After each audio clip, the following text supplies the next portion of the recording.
Hello everybody. In this tutorial we're going to start off with a new document sized 8 by 6 centimeters. Keep in mind that this is more of a fast-paced tutorial. I'll be following a written tutorial, so if you would like to check it out, the link will be in the description. To begin, I created 2 gray rectangles for the base of the camera. A color legend will be provided at the end of the video.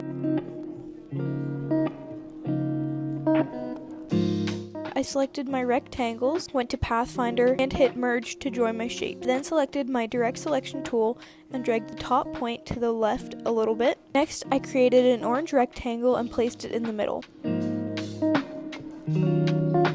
For this next part, I created another gray rectangle and placed it at the top. Then hit divide, took my shape builder tool, held down Option on my keyboard, and removed the top left corner. To create a shadow effect, I copied and pasted both my new shapes and the base of the camera. I moved the shapes down and to the right.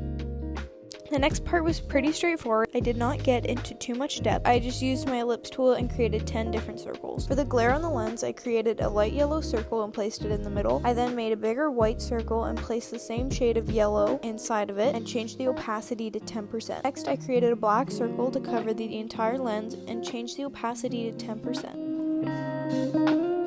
To create the button, I started out with a light gray rectangle, copied and pasted, and changed the color to a darker gray. Next, I took the line segment tool and drew a line down the center and hit divide. Finally, I shortened both my shapes. On top of that, I made another gray rectangle to finish off the button.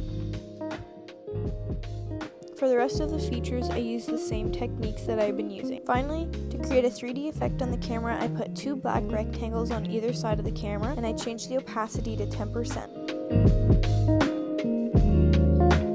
As you can see, the top right side of the rectangle is poking out, so to fix that, I drew a line where I wanted the shape to end and selected the line and my shape. Hit divide and then deleted the excess. Here's my final project, and here is the legend with all my colors I used. If I didn't state the color, it is because it's just a different version of the colors I listed.